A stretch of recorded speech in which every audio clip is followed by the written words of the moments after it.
centro do texto hoje é sobre a ação do Espírito em nossa vida, a ação do Espírito Santo, como ela deve ser vista, como ela deve ser tratada. Acompanhem comigo, capítulo 5, verso 8. Porque outrora vocês eram o que antes? Trevas. Mas agora vocês são o que? Luz no Senhor. Olha que paradoxo, situação de antagonismo. Vocês eram trevas, agora vocês são luz, diz Paulo. Vivam então como filhos da luz, pois o fruto da luz consiste em toda bondade, justiça e verdade. E aprendam a discernir o que é o que, gente? Agradável ao Senhor. Olha o convite de Paulo, olha para mim, marca o texto. Ele começa mostrando quem nós éramos e quem nós somos. Ora, gente, se Jesus bateu na porta do nosso coração e nós entendemos por sua graça, porque não entenderíamos sem ela, até a fé que nós temos é dom que vem dele, se entendemos que ele é Senhor e Salvador da nossa vida, ali houve uma mudança. Trevas e agora o que? Luz. E Paulo pega esse aspecto teológico e diz assim: então vivam como filhos da luz. É óbvio, não vivam como filhos das trevas. Não vivam como se andassem ainda em trevas. Vivam como filhos da luz. E ele completa dizendo o seguinte: olha, quem vive como filho da luz, o fruto da luz é bondade, justiça e verdade. Aí ele diz o que no 10? O que é que ele diz no 10? Vamos ler juntos. Aprendam o que, gente? A discernir o que é o que? Agradável ao Senhor. Ou seja, o filho da luz, a filha da luz, o homem da luz, a mulher da luz, ele vive buscando uma coisa: discernimento. Uma vez alguém me disse que o discernimento de Deus é uma das grandes dádivas do Espírito Santo para nós. Discernir. Se eu preciso discernir o que é agradável ao Senhor, é porque o exercício do discernimento não é uma coisa fácil. Concordam comigo, gente? Se ele está dizendo assim, vocês têm que aprender a discernir, é porque não vem de maneira automática. O discernimento é um exercício espiritual. Ele não vai acontecer na sua vida de maneira óbvia. Pelo contrário, o diabo vai fazer tudo na nossa vida para que o óbvio, ao nosso próprio entendimento, seja aquilo que não agrada ao Senhor. Para eu entender o que agrada ao Senhor, eu tenho que aprender a discernir as coisas, a discernir as minhas escolhas, a discernir sobre o que eu estou fazendo na minha vida, como um filho da luz, e não mais como um filho das trevas. Verso 11, vamos lá. Não participem das obras infrutíferas das trevas, antes exponham-nas à luz. O que é que ele está querendo dizer o seguinte aqui? O que é que ele está querendo dizer? É o seguinte, ele está querendo dizer o seguinte, que nós precisamos, naquilo que é trevas em nossa vida, nós colocarmos sobre o crivo da luz. A nossa vida precisa estar sendo colocada sob as lentes da luz de Deus, porque a luz do Senhor é que vai revelar aquilo que em nós existe, que é contrário à vontade dele. Mas o centro do texto é que Paulo diz o seguinte, no verso 15, vamos para o verso 15. Tenham cuidado com a maneira como vocês vivem. Aqui é o aspecto prático da vida. Tenham cuidado com as escolhas, tenham cuidado com tudo aquilo que você chama de vida. Suas escolhas, suas amizades, suas prioridades. Tenham cuidado com a maneira como vocês vivem, disse Paulo. E ele continua, que não sejam como o quê? Insensatos, mas como sábios. Deus nos faz um convite à sabedoria. E aí você pergunta, como ser sábio? A palavra do Senhor diz que Deus dá sabedoria a todo aquele que pede a sabedoria dele, e que está disposto a seguir o conselho da sabedoria divina. Mas o centro está aqui, ó. Aproveitem ao máximo cada oportunidade, porque os dias são maus. O Senhor nos convida, gente, a aproveitar cada momento da nossa vida como sendo uma oportunidade divina que precisa ser bem aproveitada. Hoje nós vivemos facilmente a ética do desperdício da vida, desperdício daquilo que interessa. E ele diz, olha, não desperdicem as oportunidades que Deus está lhe dando nessa vida. as suas oportunidades enquanto marido, enquanto mulher, enquanto amigo, enquanto profissional, enquanto cidadão. Usem a sabedoria para aproveitar bem as oportunidades que Deus está nos dando nesta vida. Mas aí, gente, como é que eu vou viver essa vida aproveitando cada vez mais aquilo que Deus quer que desta vida eu aproveite e que nessa vida eu expresse? Aqui vem o paradoxo que Paulo coloca, o antagonismo. Aí ele vem para nós e diz assim, vamos ler, verso 18. Para que isso aconteça, ele diz o quê? Não se embriaguem com vinho, que leva ao que? A libertinagem. Mas deixem-se encher pelo Espírito. Ele compara aqui duas ações. Uma ação extremamente carnal, que é a embriaguez. Porque o que é a embriaguez produz? Discernimento ou tolice na cabeça da gente. Nunca ouvi ninguém, nenhum bêbado dizer, agora eu tenho um discernimento da realidade. Agora eu vou saber o que eu vou dizer agora, certo? Eu não conheço nenhum embriagado que tenha discernimento da realidade. Pelo contrário, por quê? Porque a sua mente está em um processo ela está sendo tomada por uma substância que não a deixa exercer as suas faculdades mentais de maneira perfeita. E Paulo disse, não se deixe embriagar. Mas quando eu falo não se deixe embriagar, muitas pessoas acham que Paulo está se referindo apenas ao ato de embriagar-se enquanto bebida. Eu acho que Paulo usa isso aqui como uma expressão de uma das expressões da carnalidade humana, que é a embriaguez. Mas no final das contas ele está querendo dizer o seguinte, não se deixe guiar pela carne. Mas deixe-se encher pelo Espírito. É interessante que esse deixe-se encher pelo Espírito, ou enchei-vos do Espírito, no original ele tem esse sentido, de deixar-se encher por Deus. Não é algo que eu digo, Senhor, eu quero me encher, agora eu vou me encher. O sentido do verbo é deixar-se encher. É deixar que essa água que é contínua, essa fonte que é eterna, nos encha. E dizer, Senhor, me enche, toma conta da minha vida, guia os meus passos, guia os meus pensamentos, guia as minhas decisões. E ele diz o seguinte, vamos ler de novo, verso 18, não se embriaguem com vinho que leva à libertinagem, mas deixem encher pelo Espírito. Deixem-se encher pelo Espírito. Ora, gente, o Espírito de Deus é a vida de Deus em nós. Quanto mais do Espírito nós temos, quanto mais do Espírito experimentamos, mais da vida de Deus nós usufruímos. A nossa carne é a expressão da nossa própria vida. A vida cheia do Espírito é a vida de Deus em nós. Quando Paulo diz, deixe-se encher para o Espírito, é como se ele dissesse, deixe-se dominar pela vida de Deus em sua vida. Que a vida de Deus, a presença de Deus, a graça de Deus, a verdade de Deus, a palavra de Deus e o poder de Deus, tomem conta, superem a sua carnalidade. O que muitos irmãos e irmãs não têm feito de suas vidas é isso. Esse ato deliberado de dizer, Senhor, eu sou teu, eu sou tua, eu te conheço, eu fui salvo pela graça, mas, Senhor, eu não tenho sido alguém que tem sido permeável a essa ação do Espírito. Eu tenho me endurecido. E o que é que nos endurece? O que é que nos endurece? A vida, o cotidiano, a religiosidade, o pecado, a insensibilidade, a falta de sabedoria prática vinda do Espírito. Sabe o que é que nos torna como um fígado cirrótico, petrificado?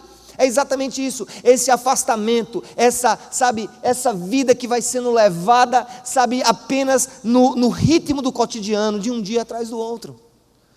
Gente, o tema é missão. O tema é o que Jesus disse, vocês receberão poder do céu, ao descer sobre vós o quê? O Espírito Santo. E quando o Espírito Santo estiver sobre vós, vocês serão as minhas testemunhas em Jerusalém, Judéia, Samaria e nos confins da terra. Em outras palavras, eu não posso dar o que eu não tenho. Eu não posso querer que a vida de alguém seja o reflexo da vida de Deus, se a minha vida não é um reflexo da vida de Deus. Porque se é pelo poder do Espírito, eu tenho que viver nesse Espírito, e eu tenho que viver através desse Espírito. O Espírito do Senhor tem que tomar conta da minha vida, e eu tenho que me deixar encher. E olha, esse verbo também tem um significado, ele tem um significado de, sabe o quê? De algo que não se extingue, de algo que não tem limites. Ninguém vai poder dizer um dia assim, hoje eu estou cheio de um Espírito na medida máxima do que Deus tem para dar. Você nunca vai poder dizer isso. Quando você diz assim, fulano está cheio do Espírito, ele está cheio, mas ainda tem lugar para ser mais cheio ainda. Tem algo mais que Deus quer fazer. Se você acha que alguém tem poder espiritual, ainda há lugar para mais poder espiritual. Sabe por quê, gente?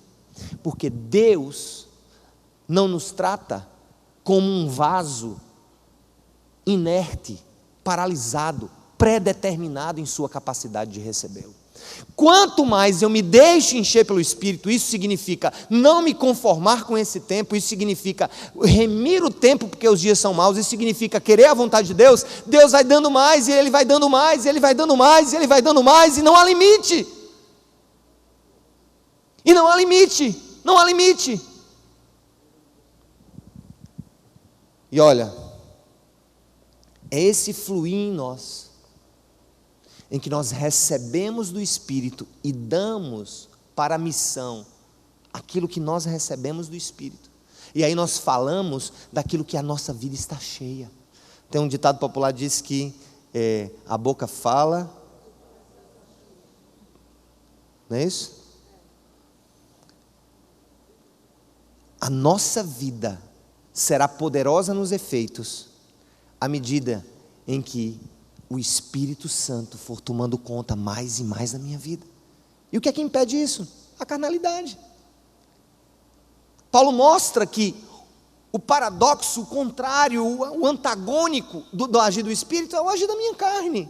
É quando eu tomo as minhas próprias decisões, é quando eu não busco discernir o que é a vontade de Deus, e aí eu tomo as minhas decisões e eu engaveto os planos de Deus, porque os meus planos são mais urgentes, porque o meu desejo é mais urgente, porque a minha necessidade física é mais urgente, porque a minha sexualidade clama mais alto do que aquilo que Deus tem a dizer para mim. Vou repetir o texto, só nesse finalzinho, para que a gente entenda o que Deus quer de nós. Ele diz: tenham cuidado com a maneira como vocês vivem, que não sejam como insensatos, mas como sábios, aproveitando ao máximo cada oportunidade, porque os dias são maus. Portanto, não sejam insensatos, ele diz de novo, insensatos, mas procurem compreender qual é a vontade do Senhor. Eu quero fazer duas perguntas a você. Você sabe qual é a vontade de Deus para a sua vida? Mas antes de você responder essa, eu quero dizer assim: você quer saber qual é a vontade de Deus para a sua vida? Aí eu vou dizer uma terceira: você está disposto a pagar o preço para a vontade de Deus em sua vida? Primeiro, você sabe qual é a vontade de Deus em sua vida? Você quer saber qual é a vontade de Deus para a sua vida? Que isso pode representar rupturas, isso pode representar decisões chatas, sofrimento temporário. E terceiro, você está disposta a fazer a vontade de Deus em sua vida? Tem muita gente que diz: Senhor, eu queria tanto saber a tua vontade para a minha vida, eu quero fazer a tua vontade, mas no fundo, é como se a gente dissesse: Senhor, eu quero fazer a tua vontade naquilo que coincidir com a minha. Aí eu vou ter um apoiador para a minha vontade. Deus deixa de ser soberano e passa a ser um mero testificador das suas próprias vontades. Paulo bate nessa questão. Quando a gente se deixa banhar, encher e transbordar pelo Espírito, o Espírito passa a guiar a nossa vida. Ele passa a ser o centro. Ele passa a transbordar em mim de maneira que as pessoas vão ser fatalmente tocadas por isso. Repito, nós não temos como dar aquilo que nós não temos.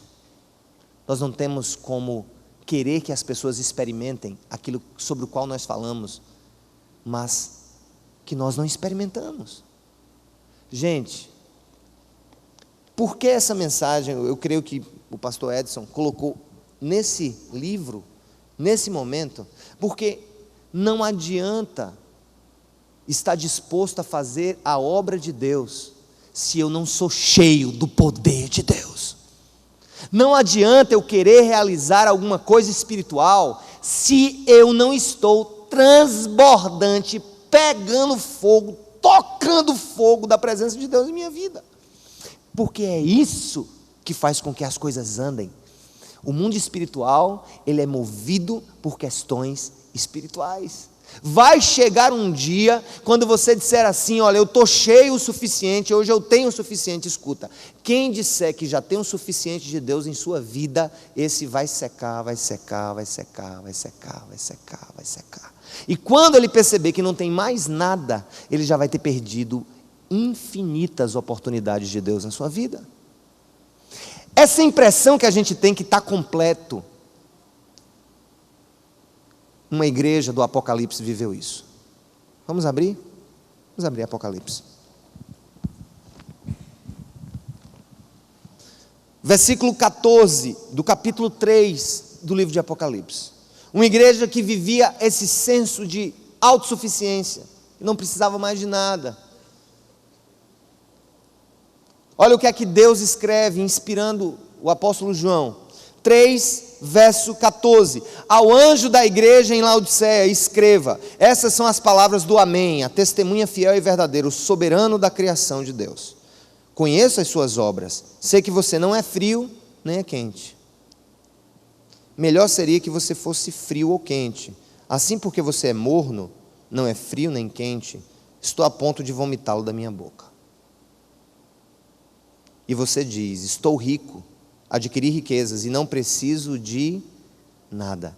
Não reconhece, porém, que é miserável, digno de compaixão, pobre, cego e que está nu. Dou-lhe este conselho: compre de mim ouro refinado no fogo, e você se tornará rico. Compre roupas brancas e vista-se para cobrir a sua vergonhosa nudez, e compre colírio para ungir os seus olhos e poder enxergar. Repreendo e disciplino aqueles que eu amo, por isso seja diligente e arrependa-se. Eis que estou à porta e bato. Se alguém ouvir a minha voz e abrir a porta, entrarei e cearei com ele e ele comigo.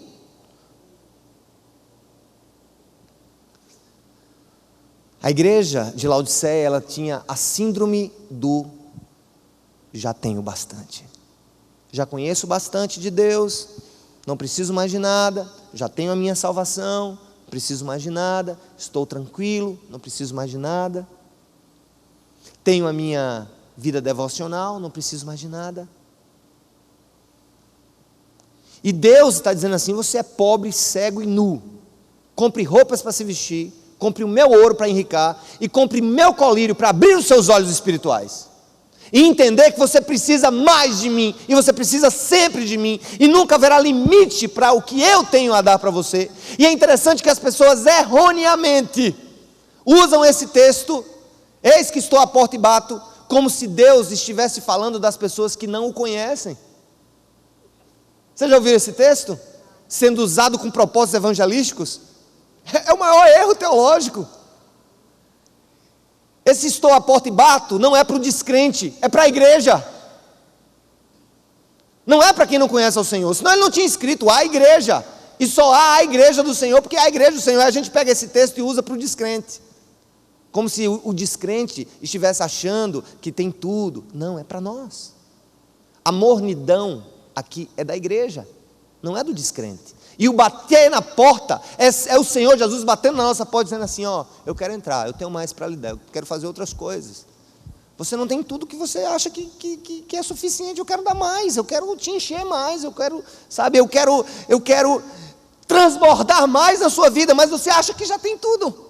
Você acha que já tudo é suficiente, você acha que a sua experiência é suficiente, você acha que a sua filiação espiritual é suficiente, você acha que a sua posição na igreja é suficiente. Não! Eu estou batendo a porta, porque Eu quero que você se deixe encher do meu Espírito sem medida. Louvado seja o nome do Senhor. Gente, quando a gente para de querer isso e de desejar isso, a gente vai sacar.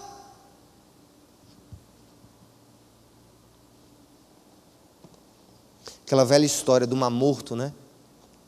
O mar morto é um receptor universal das águas do Rio Jordão. Ele só faz receber as águas do Rio Jordão. Ele é morto. O mar morto, ele, no relato bíblico, alguns dizem que ele se localiza hoje onde era a cidade de Sodoma e Gomorra. Mas uma coisa é interessante. Aí vem um outro aspecto. Não é o só receber do Espírito. E eu quero tocar nesse ponto, porque há muitas pessoas que querem mais do Espírito para si. Ah, Senhor, vem, eu quero mais, eu quero sentir mais, eu quero, ai meu Deus, que bênção, aleluia, glória, glória. Vem, Senhor, enche-me, mais, um pouco mais. Ai, que glorioso! Uau! Aleluia! Quando a gente vê os relatos da vinda do Espírito Santo no livro dos Atos dos Apóstolos, uma coisa me chama a atenção. Vamos abrir um texto que eu acho bem interessante, que está em Atos 4:23. Quando foram soltos, Pedro e João voltaram para os seus companheiros e contaram o que, gente? Tudo que os chefes dos sacerdotes e os líderes religiosos lhe tinham dito. Contaram tudo. Ouvindo isso, levantaram juntos a voz a Deus, dizendo: ó soberano, tu fizeste o céu, a terra, o mar e tudo que neles há. Tu falaste pelo Espírito Santo por boca do teu servo, nosso pai Davi. Por que se enfurecem as nações e os povos conspiram em vão? Os reis da terra se levantam e os governantes se reúnem contra o Senhor e contra o seu ungido.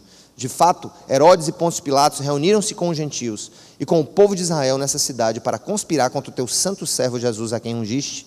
Fizeram que o teu poder e a tua vontade haviam decidido de antemão que acontecesse. Agora, Senhor, considera as ameaças deles. Olha o que é que ele diz aqui, vamos lá. Considera a ameaça deles e o que, gente?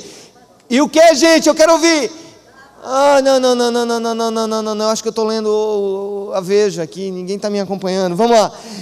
Ameaça deles e o que? E capacita os teus servos para anunciarem a tua palavra corajosamente. Estende a tua mão para curar e realizar sinais e maravilhas por meio do nome do teu santo servo Jesus. Depois de orarem, o que é que aconteceu? Tremeu o lugar em que estavam reunidos. Hoje deu uma tremida aqui nesse lugar também. Todos ficaram cheios do Espírito Santo. Para aí. Todos o que, gente? Ficaram cheios do Espírito Santo. Aqui é o outro perigo. Um perigo é achar que a gente tem demais, e o outro é querer tanto do Espírito e não entender que o que do Espírito vem para mim só tem sentido se servir para a missão e não para o meu deleite. Por isso, gente, que eu sinceramente eu tive uma experiência com o Espírito Santo. Produziu alguma coisa prática? Eu caí no chão, comecei a me estribuchar. Eu disse, sim. Você tem que saber, né? Se veio de Deus, não sou eu que vou dizer. Agora, a questão é a seguinte: tudo bem, o Espírito Santo veio sobre você, veio sobre mim, veio sobre nós. E daí? Todas as vezes que Deus mandou do poder do Espírito Santo na igreja primitiva, tinha uma função. E essa função era a missão. Era Atos 1:8. Estão lembrados? Recebereis poder dos céus quando vier sobre vós o Espírito Santo, e sereis as minhas testemunhas. Quando Pedro, João e todo mundo fez aquela oração, o que é que a palavra de Deus diz? Vamos ver, gente. Depois de orarem, vamos lá.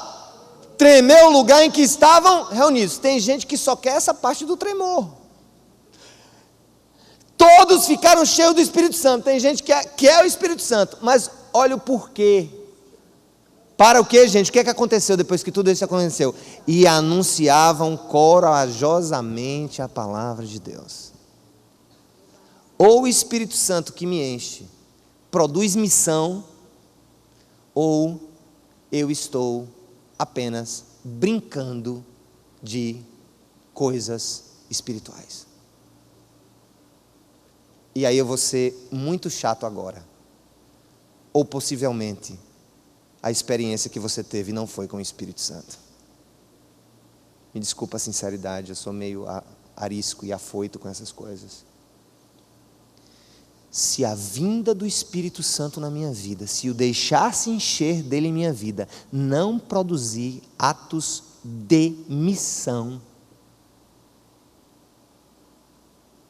porque recebereis poder quando vier sobre vós o Espírito, e vocês serão o quê? As minhas testemunhas. E o que aconteceu foi o quê? O que é que eles pediram? Senhor, nos capacita a anunciar a tua palavra corajosamente, é o que eu tenho pedido. Senhor, capacita esse povo aqui, essa igreja, quem está nos ouvindo, a proclamar a verdade de Deus num mundo caído, num mundo totalmente destruído de valores. Senhor, nos dá dessa força, nos dá desse poder, nos enche. Agora, Senhor, é bom, eu quero sentir, chorar na tua presença, sorrir, me alegrar, eu quero tudo isso. Mas, se o teu Espírito Santo, a vinda dele, o encher dele, não produzir atos de missão, então eu tenho que reavaliar as minhas experiências. Ou foram meros emocionalismos, e isso é muito comum nos dias de hoje. Emocionalismo. Por exemplo, a história de cair no chão. Eu não vou questionar o que é que Deus faz, se Deus joga no chão, se joga na parede, joga para cima. Eu não quero questionar isso. Mas a grande questão é que muitas pessoas que dizem que tiveram experiência e caíram no chão, eu digo, e se levantou a mesma pessoa? O que aconteceu? Não, eu fui de novo, no outro dia eu caí de novo. E no outro eu caí de novo. E que bexiga é isso, que tu não se levanta, rapaz? Deus está te derrubando no chão para quê? Agora, se você disser assim, eu caí no chão, o Espírito Santo veio sobre mim, amém, aí eu saí feito um tetel de madrugada orando pelo povo, e pregando o evangelho na rua, visitando as cadeias, e pregando por meus familiares, aí sim. Vamos aprender a lição da noite, repita comigo, experiência com o Espírito, que não produza atos de missão, precisam ser reavaliadas. O resto é com você, tá certo? Que o Senhor nos abençoe, meus amados.